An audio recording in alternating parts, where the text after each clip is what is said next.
Hey, ¿qué pasa, chicos, chicas y grandes? Yo soy Roberto y el día de hoy les leo el último fragmento de la compilación de relatos de horror sobrenatural de Robert Irving Howard. En el video anterior les había comentado que restaban 2 relatos, sin embargo es solo uno, y una pequeña prosa que el autor había mandado a la revista Weird Tales. También leeremos un poco sobre el autor, una pequeña biografía al final. Espero lo disfruten. Comencemos. La sombra de la bestia. Cuando brillen las estrellas malignas o la luz de la luna ilumine el oriente, que el Dios del cielo nos guarde de la sombra de la bestia. La locura empezó con el estallido de una pistola. Un hombre cayó con una bala en el pecho, y el hombre que había hecho el disparo se volvió para huir, gruñendo una breve amenaza a la muchacha de cara pálida que permanecía en pie, paralizada por el horror. Después se escurrió entre los árboles al borde del campamento, semejante a un simio con sus anchas espaldas y sus andares encorvados. En menos de una hora, hombres de rostro serio estaban peinando los bosques de pinos con armas en la mano, y a lo largo de toda la noche continuó la horripilante cacería, mientras la víctima del fugitivo luchaba por su vida. «Ahora está tranquilo. Dicen que vivirá», dijo Joan al salir de la habitación donde yacía su hermano pequeño. Después se desplomó sobre una silla y dejó paso a un estallido de lágrimas. Me senté junto a ella y la consolé como se consuela a una niña. La amaba y ella había dado pruebas de que correspondía a mi afecto. Era mi amor por ella lo que me había arrastrado desde mi rancho de Texas hasta los campamentos de madera a la sombra de los bosques de pinos, donde su hermano vigilaba los intereses de su empresa. Yo había llegado a mi destino apenas una hora antes del tiroteo. «Dame los detalles de lo que ha pasado», dije. «No he conseguido escuchar un relato coherente». «No hay mucho que contar», contestó lánguidamente. «El nombre de ese hombre es Joe Cahill, y es malo, en todos los sentidos de la palabra. Le había visto 2 veces asomándose a mi ventana, y esta mañana saltó desde detrás de un montón de madera y me agarró por el brazo. Yo grité, y Harry vino corriendo y le golpeó con un bastón. Después Cahill disparó a mi hermano, y antes de escapar, prometió vengarse también de mí. Es como una bestia salvaje». «¿Qué amenazas profirió contra ti?», pregunté, apretando inconscientemente los puños. «Dijo que volvería y me cazaría una noche cuando los bosques estuvieran sumidos en la oscuridad», contestó fatigosamente y con un fatalismo que me sorprendió y desalentó. Añadió: «Y lo hará. Cuando un hombre como él se encapricha de una muchacha, solo la muerte puede detenerle».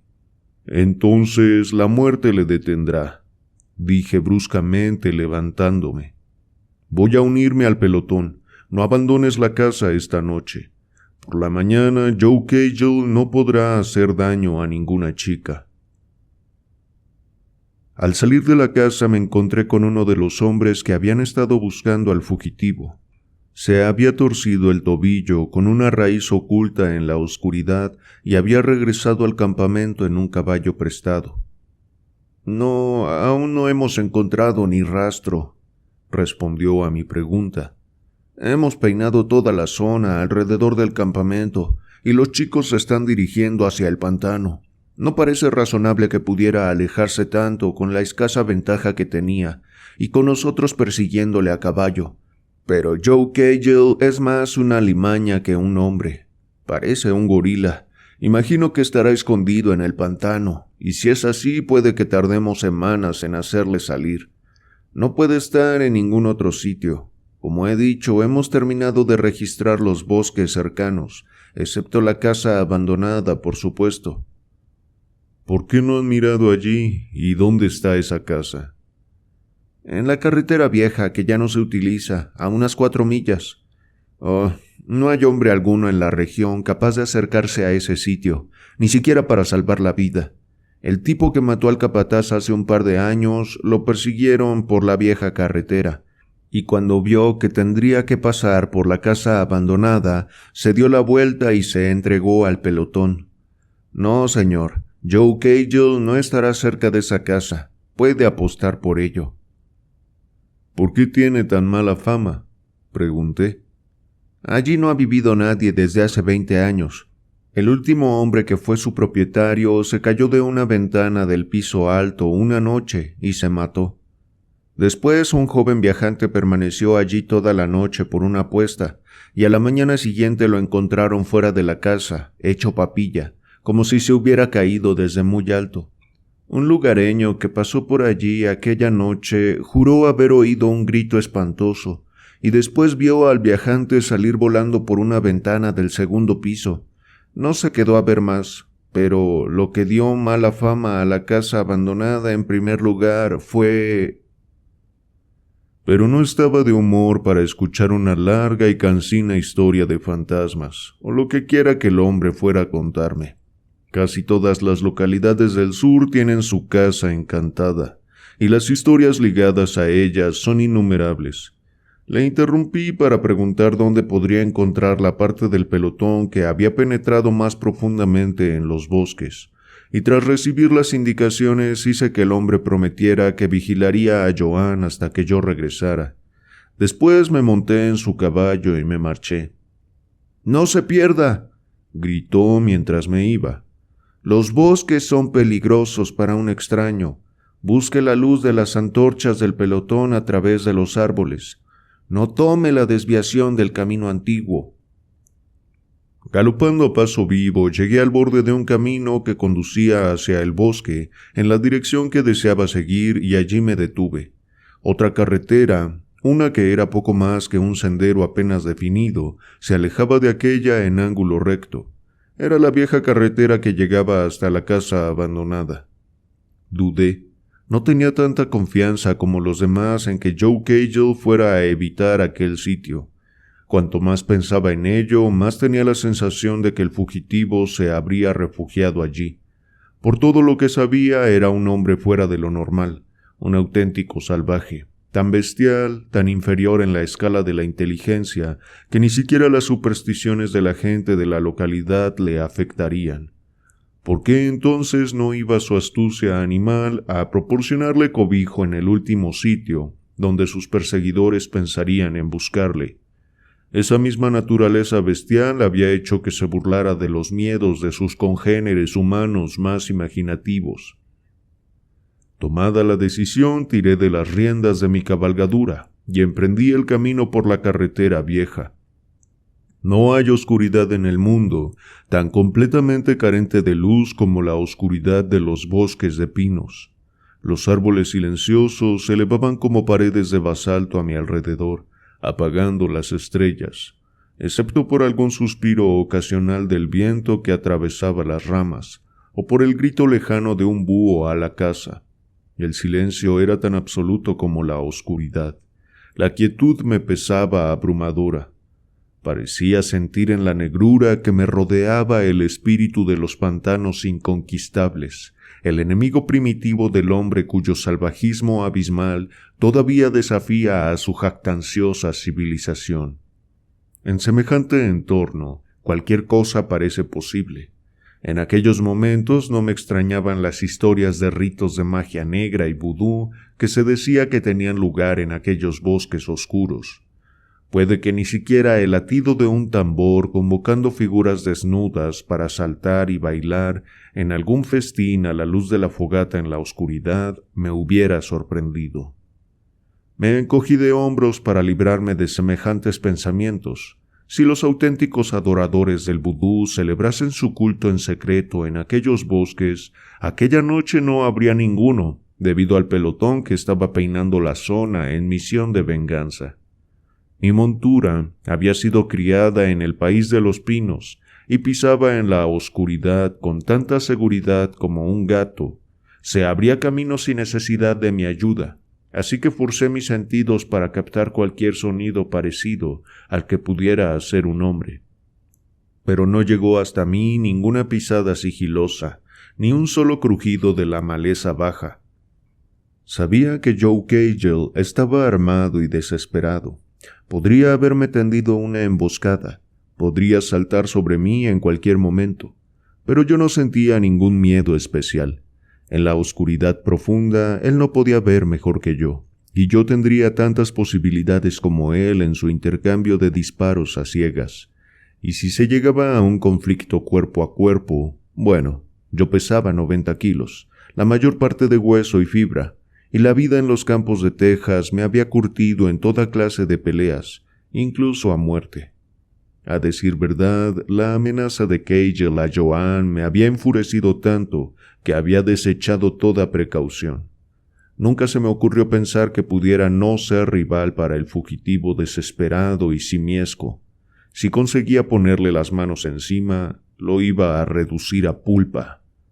Ya debía de estar cerca de la casa abandonada. No tenía ni idea de la hora exacta, pero en la lejanía del este un leve resplandor empezó a desgarrar la completa negrura de los pinos. La luna estaba saliendo, y en ese instante, en algún lugar delante de mí, resonó una descarga de disparos repentina, y después el silencio volvió a caer una vez más, como una bruma densa. Me detuve en seco y titubeé.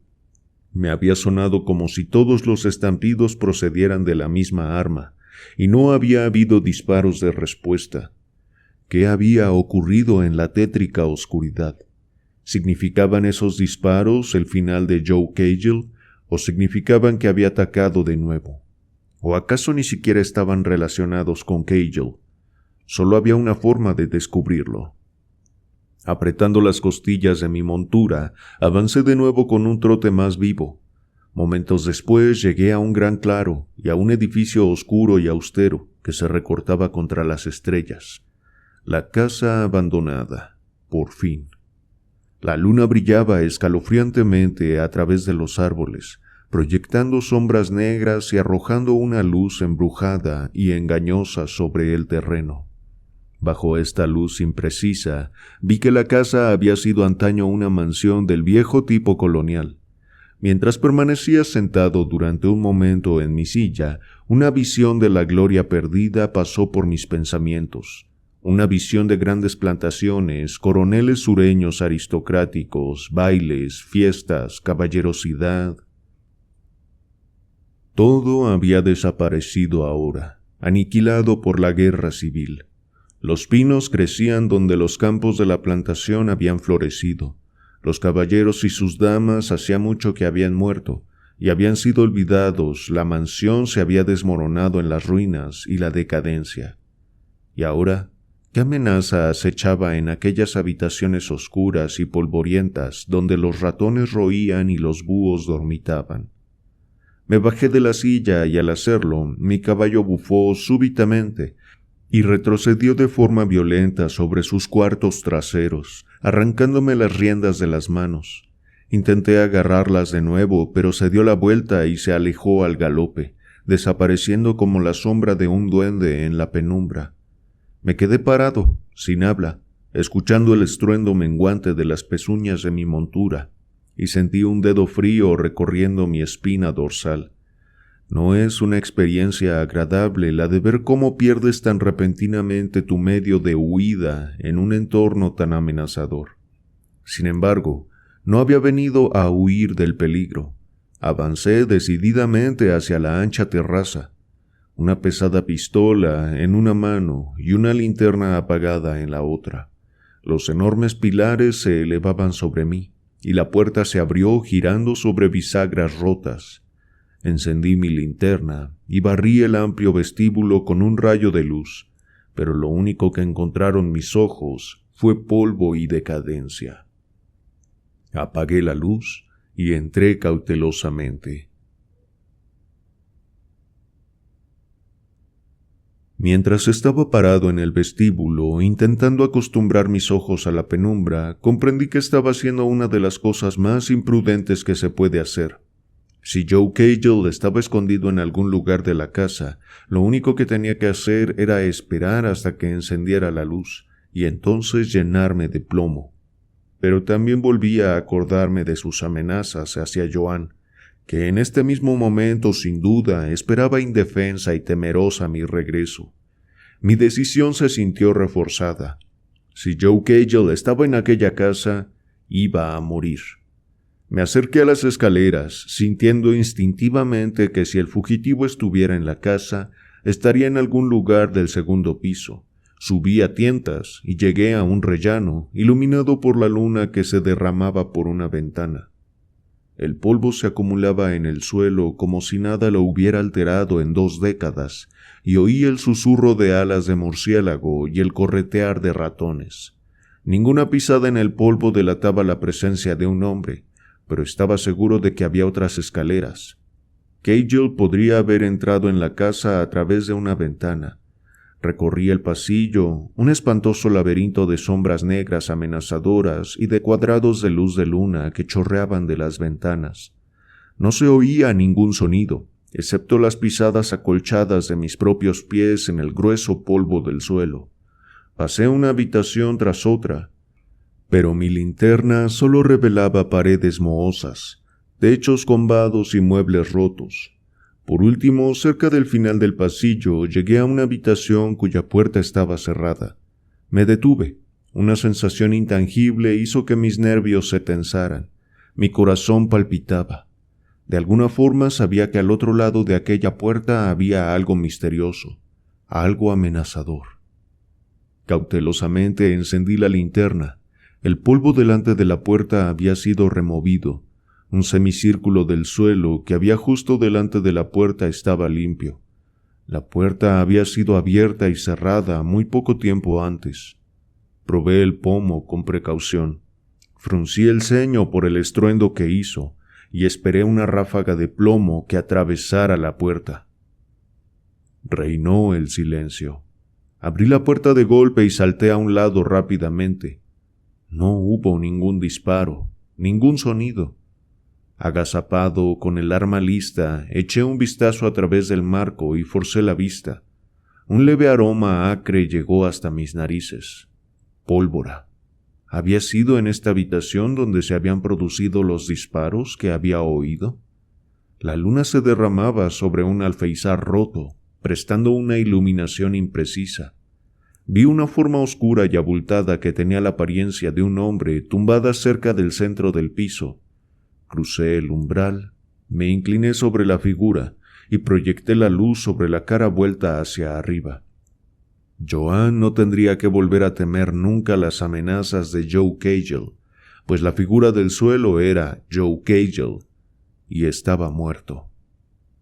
Cerca de su mano estirada había un revólver. Lo recogí y descubrí que todas las recámaras estaban llenas de cartuchos vacíos, pero no presentaba ninguna herida. ¿Contra quién había disparado? ¿Y qué le había matado? Una segunda mirada a sus rasgos distorsionados me lo reveló. Había visto una vez esa mirada en los ojos de un hombre atacado por una serpiente de cascabel, un hombre que había muerto de miedo antes de que el veneno del reptil tuviera ocasión de matarle. La boca de Cagel estaba abierta, sus ojos miraban espantosamente. Había muerto aterrorizado. Pero qué cosa espeluznante podría haber provocado ese miedo. Solo de pensarlo, un sudor frío me cubrió la frente y el vello se me erizó en la nuca. De pronto percibí con intensidad el silencio y la soledad del sitio donde me encontraba a esas horas de la noche. En algún lugar de la casa, una rata chilló y me sobresalté violentamente. Levanté la mirada y me quedé quieto, paralizado. La luz de la luna caía sobre la pared opuesta, y una sombra la había cruzado repentina y silenciosamente. Me puse en pie de un salto, girando hacia la puerta de salida. La entrada de la calle estaba libre. De un salto me metí en otra habitación y cerré la puerta de golpe tras de mí. Entonces me detuve, temblando.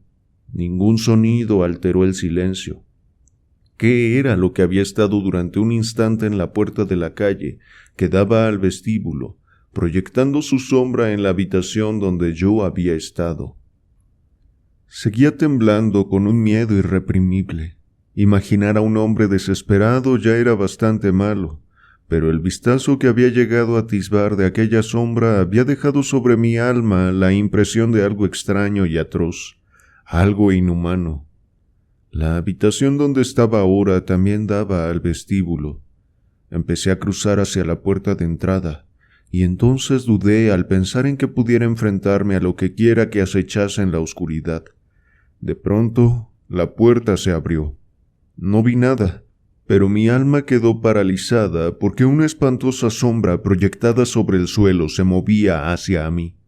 La negra silueta se recortaba contra la luz de la luna en el suelo.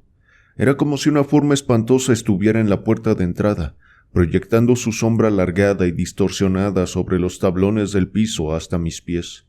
Pero la puerta de entrada estaba completamente vacía. Crucé corriendo la habitación y atravesé la puerta que daba al cuarto siguiente. Seguía estando en una estancia adyacente al pasillo. Parecía que todas estas habitaciones del piso superior diesen al vestíbulo.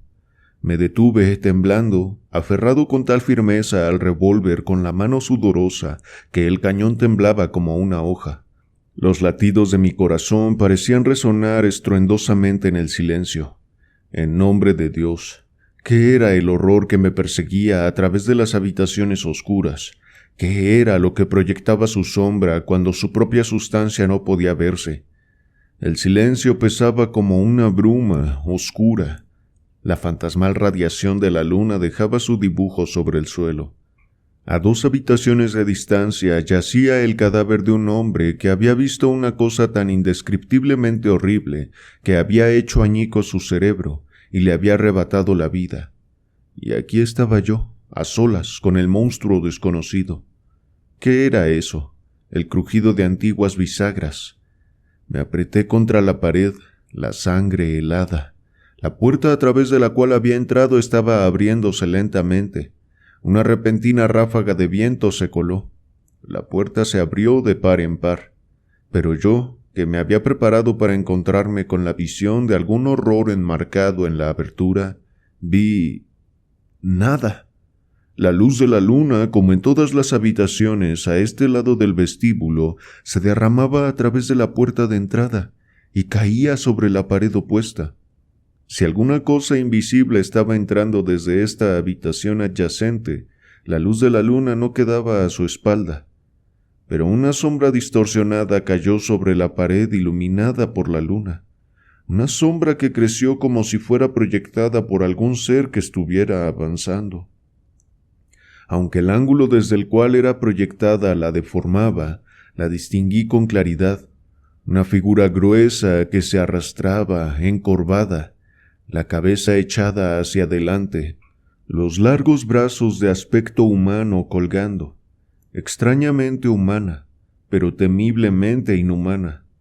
Todo eso lo adiviné en la sombra que se aproximaba, aunque no vi ninguna figura sólida que pudiera proyectarla.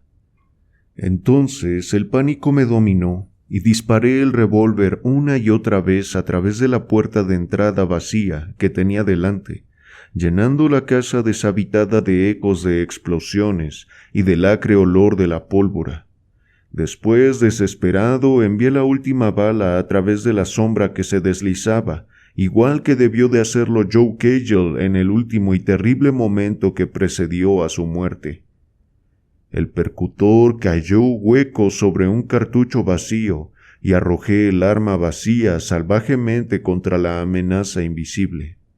Ni por un instante se detuvo la cosa que no se veía. Ahora la sombra estaba casi encima de mí. Mientras retrocedía tambaleándome, mis manos que palpaban a ciegas encontraron la puerta y agarraron el pomo. La puerta no se movió, estaba cerrada con llave. En la pared que tenía al lado, la sombra se irguió amenazadora, negra y horripilante. 2 grandes brazos semejantes a árboles se levantaron. Con un grito, arrojé todo mi peso contra la puerta. Se dio con un golpe que la hizo astillas y caí a la habitación que había detrás. El resto fue una pesadilla. Me levanté sin mirar atrás y salí corriendo al vestíbulo. Al extremo opuesto vi, como a través de una bruma, el rellano de la escalera, y me lancé hacia él.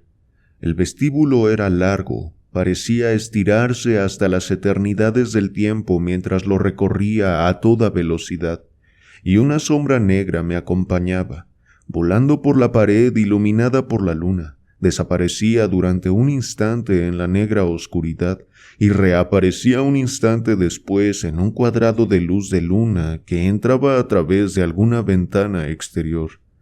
A lo largo de todo el pasillo la tuve a mi lado, cayendo sobre la pared a mi izquierda, diciéndome que la cosa que la proyectara estaba pisándome los talones.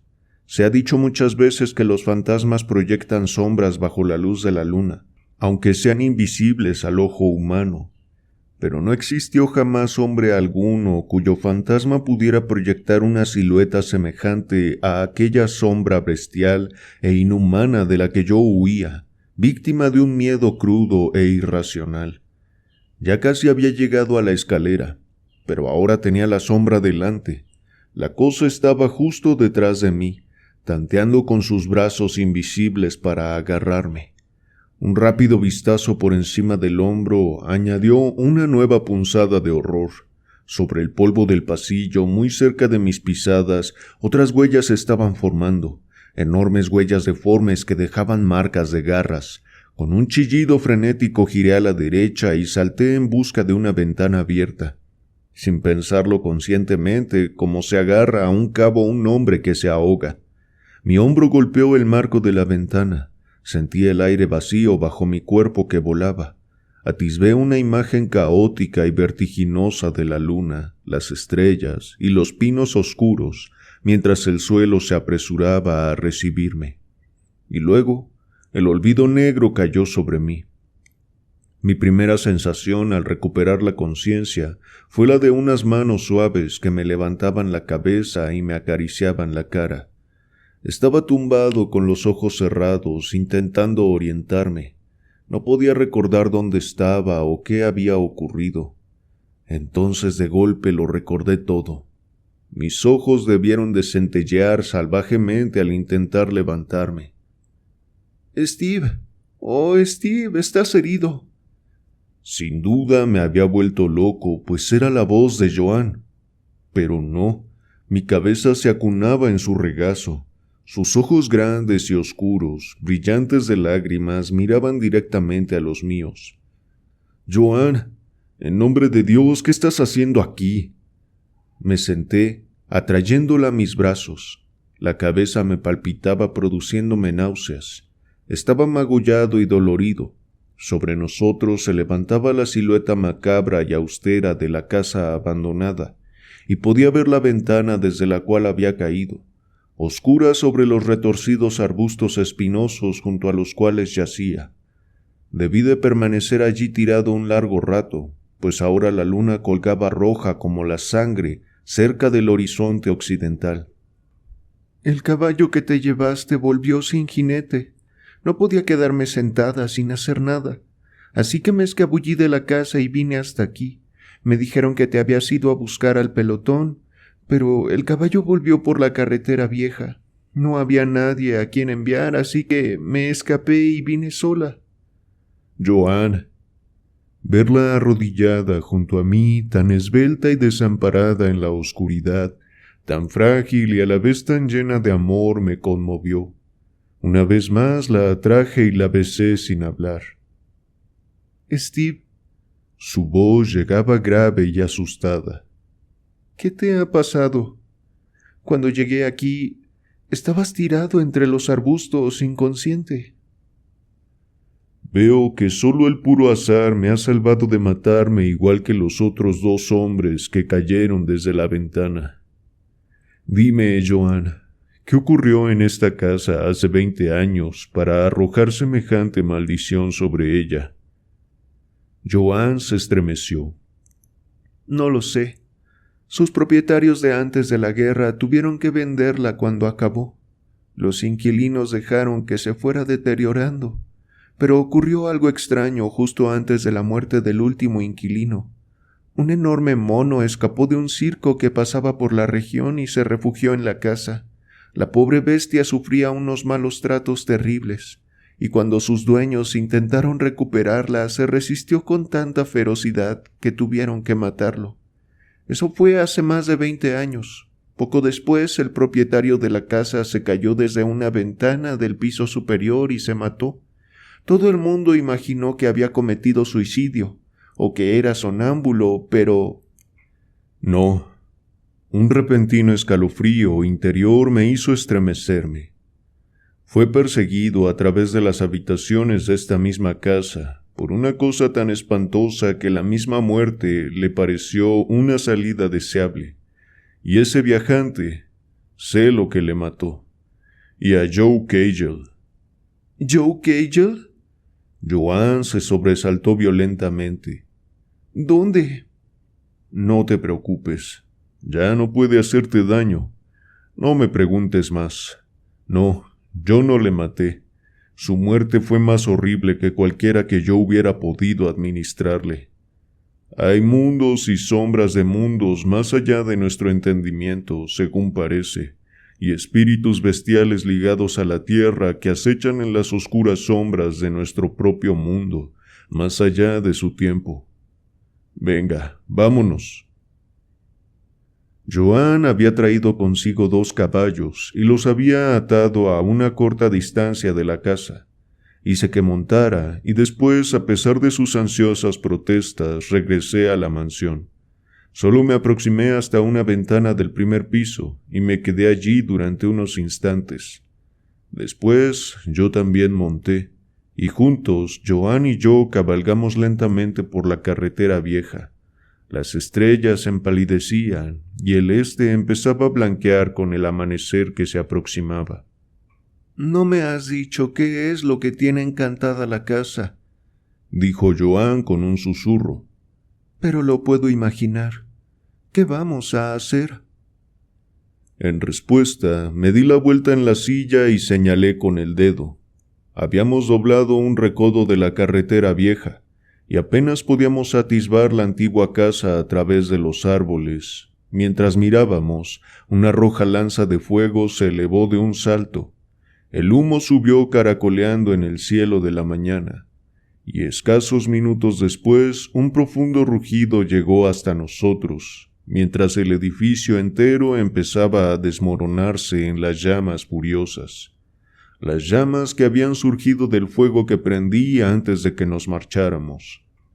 Los antiguos siempre han afirmado que el fuego es el destructor final, y mientras lo contemplaba supe que el fantasma del mono muerto había recibido descanso, y que la sombra de la bestia se había marchado para siempre de los bosques de pinos.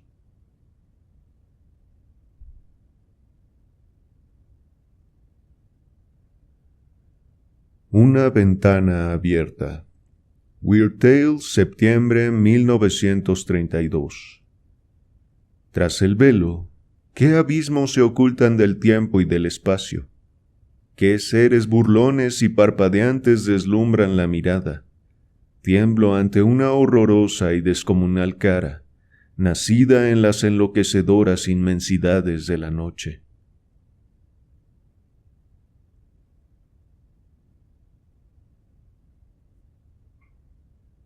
Antes de terminar, leamos un poco sobre el autor.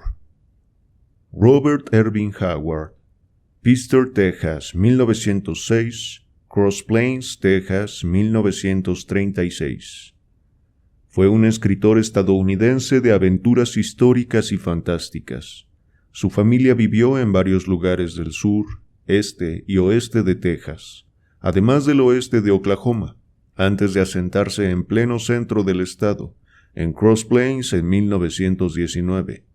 Muy enfermizo, se transformó en adicto al gimnasio y llegó a ser un joven fornido y apuesto, pero solitario, introvertido y huraño, de forma que apenas tuvo amigos, salvo los epistolares que hizo entre los escritores del círculo de Howard Phillips Lovecraft, con quien empezó a cartearse a principios de los 30. Los temas que le interesaban sobre todo son los conflictos entre civilización y barbarie, con una preferencia nietzschiana por esta última. Las teorías geológicas e históricas, la decadencia de las razas y la eugenesia. Desde 1923 empezó a sentir fuertes depresiones y tuvo varios intentos de suicidio. Su madre, que se llevaba muy mal con su padre, fue con él sobreprotectora, y la relación entre ellos se hizo tan estrecha que cuando su madre quedó en coma irreversible, el escritor a sus 30 años prefirió suicidarse pegándose un tiro. Consagraba su tiempo a la lectura de libros de historia, y llegó a acumular una erudición notable. Empezó a escribir con 15 años, y a los 18 vendió su primer relato, La lanza y la espada, en 1932, a la revista de ficción popular. Y Papel barato, Pulp, Weird Tales, lugar donde se publicó la mayor parte de su obra. Su madre enfermó de tuberculosis y empezaron los problemas económicos no solo para él, sino para todo el país postrado en medio de la Gran Depresión. Entonces escribió el que consideraba su mejor relato, Clavos Rojos, donde la barbarie desaparece y la civilización se autodestruye, en una historia protagonizada por Conan, a quien se disputan su pareja habitual, la pirata Valeria y la vampira Tassela, en medio de una guerra civil que enfrenta a dos hermanos. La crítica coincide en considerar a este relato y a Más allá del Río Negro como las mejores historias de Conan. En estas revistas baratas creó una pléyade de héroes narrativos de ficción, casi siempre bárbaros que llegaban a reyes como Kull el Conquistador o Conan el Cimerio, Solomon Kane, un puritano inglés armado con un talismán vudú, aventureros pictos y celtas en la Britania romana, el boxeador Steve Costigan, novelas del oeste estadounidense y un sinfín de géneros, incluido el erótico, del que se avergonzaba. El espacio en que se mueven estos personajes es, en realidad, un trasunto de las tierras fronterizas de Texas. Su personaje más importante fue Conan, cuya primera aparición fue en El Fénix en la Espada, publicado por primera vez en 1932. Fue probablemente para este personaje para quien Howard escribió sus mejores páginas.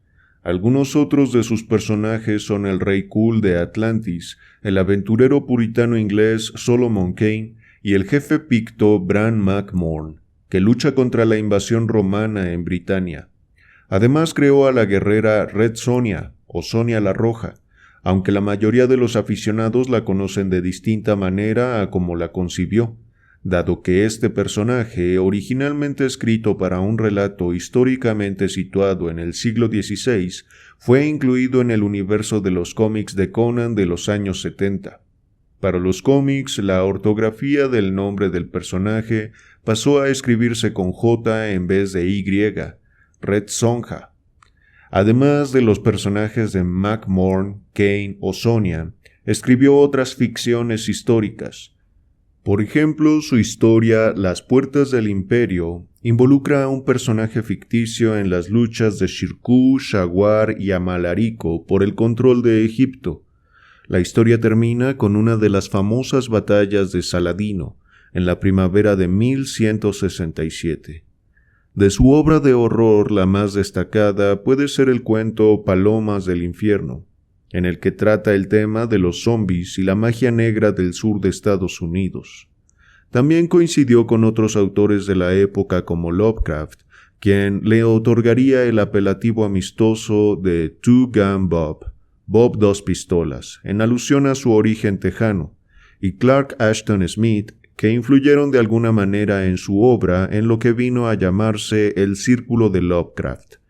Así, los protagonistas de algunos relatos de Howard llegan a encontrarse con las criaturas ideadas por Lovecraft y viceversa. El 11 de junio de 1936, hacia las 8 de la mañana, después de que su madre entrara en coma debido a la tuberculosis, se sentó en la parte delantera de su coche y se disparó en la cabeza con un Colt de calibre 38. Murió a las 4 de ese mismo día y su madre falleció al día siguiente. Compartieron funeral el 14 de junio y ambos fueron enterrados en el cementerio de Greenleaf, en Brownwood. Bueno, chicos, chicas, hasta aquí este libro. Si lo disfrutaron, dejen su like y suscríbanse al canal. Esta propuesta surgió por la recomendación de algunos de ustedes, luego de haber leído los cuentos góticos de Sir Arthur Conan Doyle. En aquel libro se hablaba mucho de espiritismo, metafísica y temáticas que en general van algo en contra de un pensamiento científico y racional. Sin embargo, creo que de manera popular, fuera de un círculo de estudio académico o científico, siempre ha estado presente la creencia de que existen cosas que no se pueden comprobar científicamente. El que haya un lugar siempre para eso en la mente humana implica que es un espacio explotable, por llamarlo de alguna manera, desde la creencia de cultos, prácticas llamadas oscuras o brujería. Lo que cada una de esas cosas lleven a cada cual en su propia experiencia ya será cosa de ustedes y de cada persona en particular. Son cosas que aquí yo no abordaré, pero sí el uso que este escritor y sus contemporáneos le dieron para crear obras disfrutables de una manera poco convencional. Como ya mencionaba en los comentarios de otros videos, me parece totalmente digno de mención el trabajo que hicieron H.P. Lovecraft junto con Robert Irving Howard, Clark Ashton Smith y otros escritores de crear una propia mitología, para crear a su vez dentro de la literatura algo llamado horror cósmico. Conceptualizarlo me parece muy difícil, pero creo que lo experimentamos a lo largo de las distintas historias que leímos últimamente. Esa combinación de psicología, antropología, ciencia ficción y cómo crean sensaciones de suspenso e incertidumbre en los lectores es algo que me parece maravilloso. Creo que siempre que queremos leer un libro es porque queremos vivir una aventura, y a veces parece ser que nos llaman la atención vivir aventuras un poco terroríficas, llenas de acción, llenas de esa misma incertidumbre. Incluso yo mismo me vi muchas veces cuestionándome aspectos existenciales con este libro. No me culpo por ello, creo que en realidad lo hago siempre con un buen libro, independientemente a si es de horror o de temas sobrenaturales. Todo buen libro empuja a cuestionarse. Y aunque sigo acordándome mucho de algunos comentarios de cuando empecé a leer este libro, en los que me decían que se ponían tristes porque mis creencias fueran en este sentido, solo por leer libros de horror o que tienen que ver con temas tabú, yo en realidad sigo pensando que uno puede leer lo que sea, sin necesidad de volver los textos una creencia. A final de cuentas, lo que define y sirve como filtro para todo lo que aprendemos es nuestra misma experiencia. Como siempre les recomiendo en cada libro, hay que tener una mirada contemplativa y posteriormente un pensamiento crítico frente a lo que leemos. Y digo que me acuerdo de sus comentarios, porque me da un poco de pena, porque los que sí están escuchando esto seguramente no piensan así. Pero los que no se permitieron acompañarnos en este libro se perdieron de una experiencia muy enriquecedora a nivel literario. Personalmente creo que este escritor tenía una imaginación muy activa, que los temas que estudió lo arrinconaron mucho a un espacio poco iluminado de la mente, es decir, la historia humana, la ciencia ficción, la magia oscura. Todos son temas que invitan a cuestionarse aspectos filosóficos y existenciales muy profundos. Sé lo que muchos podrían estar pensando, y sí, incluso la ciencia ficción invita a esto, pues mucho de lo que fue planteado por autores de hace decenas o cientos de años está pasando ahora. Simplemente está ahí el ejemplo del metaverso de Mark Zuckerberg. Pero bueno, desgraciadamente la profundización en muchos de esos temas pueden exponernos a deprimirnos, a tener delirios o a acrecentar las ansiedades persecutorias propias de la mente. Y por lo mismo entiendo a las personas que no quisieron acompañarnos a leer esta obra. Hay que dejar claro que todo esto es fantasía, que toma aspectos sí de la realidad, de la historia, aspectos de antropología y de psicología. El decidir cuáles aspectos son fantasía y cuáles reales ya depende de cada quien. Bueno, chicos, chicas, hasta aquí los comentarios. Les agradezco por acompañarme en un audiolibro más. Al parecer ha ganado en la encuesta el libro Un cadáver en la biblioteca de Agatha Christie, así que regresaremos a una literatura más concreta y palpable, no por eso menos interesante. También nos reencontraremos con Miss Marple. Los espero por allá a todos ustedes y de igual manera los invito a revisar los demás audiolibros del canal. Les mando un abrazo, mis queridos suscriptores. Para mí ha sido un placer leerles como siempre. Nos vemos.